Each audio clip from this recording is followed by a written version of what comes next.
Hello everyone, this is Life Expectancy bringing you a video review of Halo 5 Guardians. Come a long way together. A long way yet to go. Let's make a good jump like we mean to. And handle fools like we need to. Halo 5 Guardians is the tale of two Spartans, one a Spartan 2, the Hallowed Master Chief, and the other a Spartan 4, the by-the-book Locke, and the reason that they're at odds. Halo 5 follows a split path similar to Halo 2, if any of you played that back in the day, wherein we alternate between playing as Locke and Team Osiris, hunting down the Chief, and playing as Master Chief and Blue Team, chasing after an elusive clue, albeit while going AWOL. As far as Oni and Locke are concerned, the Chief has gone rogue and must be brought in, as he is disobeying orders in his quest. Halo is a difficult pickle. It means so many things to so many people that it's exceedingly difficult to strike the right chord, while at the same time keeping things fresh. The beginnings of the Hunt the Truth marketing campaign stirred rumblings among the Halo faithful, fearing that the Chief was being thrown under the proverbial bus in lieu of a shiny new protagonist in Locke. As the campaign continued, and the radio drama unfolded with superb voice acting by the way, we learned that things were, of course, not as they seemed. Yet it remains that Locke and Team Osiris pursue the Chief and Blue Team through the bulk of the game. True to their word, 343 Industries made a 60 frames per second target their utmost priority here. The result is that the game plays beautifully. Controls are buttery smooth and responsive, aiming is crisp and satisfying, and chaotic, as you can see in the video, is adrenaline fueled with nary a hitch in the frame rate. The game's larger encounters leave the player feeling relieved but satisfied at the end. That performance target takes a casualty though, as the resolution and image quality sometimes suffer. Level of detail texture pop-ins are frequent and sometimes quite obvious if you're looking for them, and shadows will sometimes pop into and out of existence out of nowhere. Additionally, the enemies will animate at only 30 frames per second when at mid-range and further, which can cause some odd-looking visuals if you're focusing on it. Personally, I don't feel that either of these failings detract much from the moment-to-moment experience. When bullets are flying, explosions are blasting, vehicles are whizzing about, you don't have much time to stop and stare at lower res textures or lament the lost eye candy. It would be much more jarring to have big frame rate dips when the action gets intense to try to maintain a higher resolution, rather than have some textures and or shadows lose detail. The game plays amazing, and these sacrifices are worth that trade-off 100%. That's not saying that Halo 5 is without eye candy either.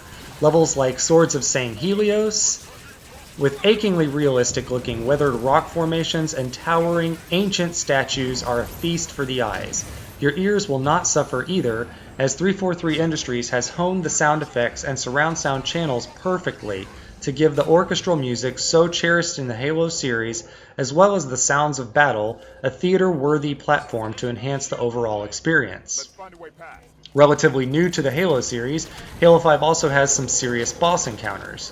While somewhat repetitive, they change up the battle space and approach to combat enough during these encounters that they don't become too stale. We have had bosses in Halo before, what with the Prophet in Halo 2, the Scarabs in Halo 2 and 3, and the massively anticlimactic boss at Halo 4's conclusion.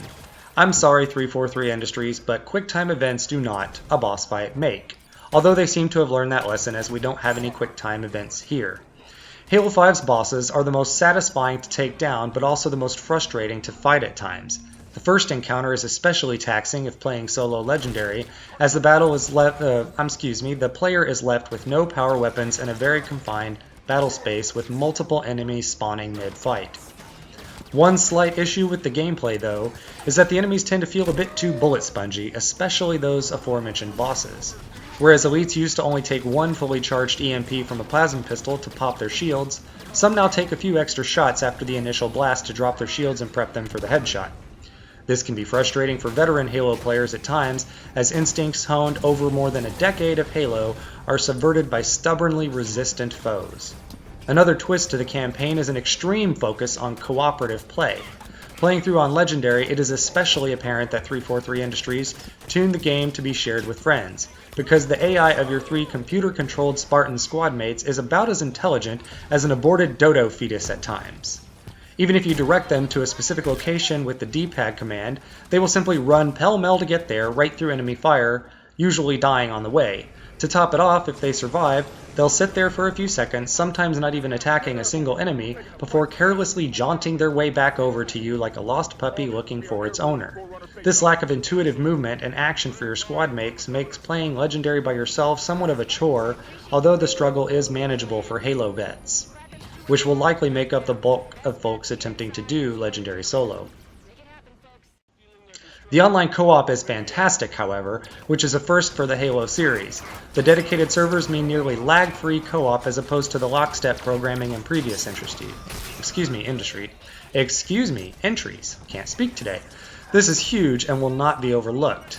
This is how online co-op Halo has always needed to be experienced. There is nothing more satisfying than coordinating an assault with your friends against one of the boss fights and seeing your plan come together to perfection. Sadly, couch co-op is out as 343 Industries maintains strict adherence to their 60 frames per second target. The multiplayer is going to be a mixed bag, because as I stated, Halo means a lot of different things to a lot of different people. Some may not like the changes to the multiplayer space, similar to the outcry that was heard with Reach's armor abilities, but 343 Industries has made a very concerted effort to evolve the multiplayer while still turning it back towards its competitive roots.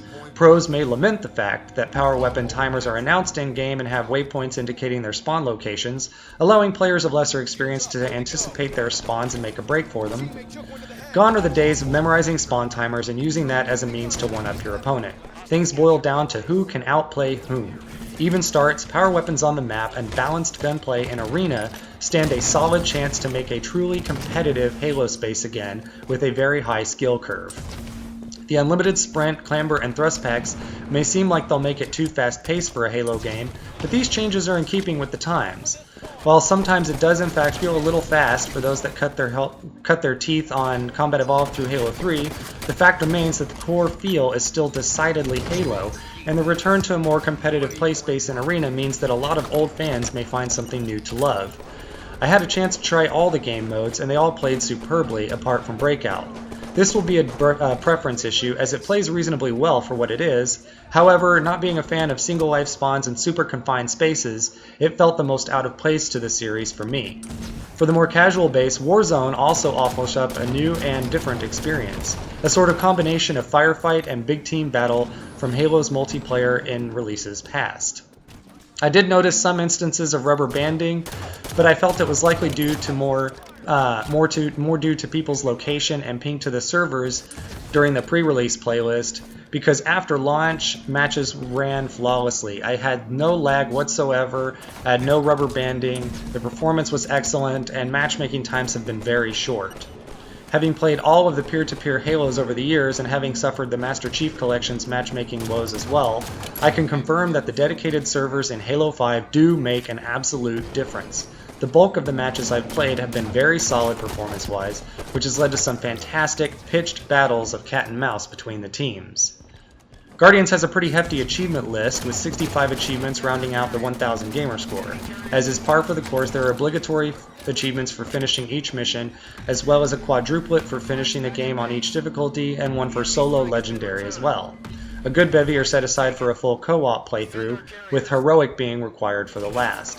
Thankfully, 343 Industries saw fit not to include any boost-inducing or match-ruining multiplayer achievements. The handful of achievements to be had in matchmaking can all be attained through casual play, with only one tied to winning, that being a whopping 3 matches in Warzone.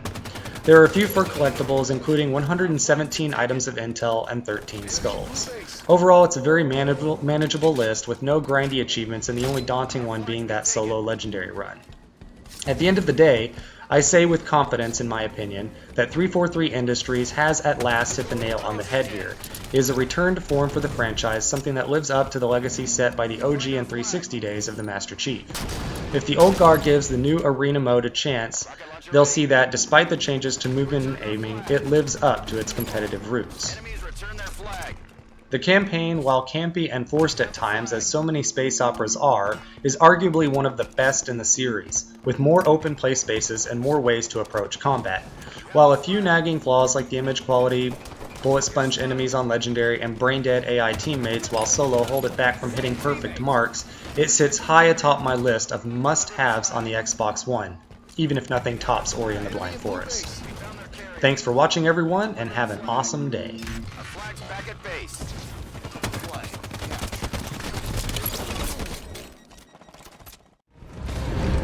We get through this, I'll buy the whole damn bar.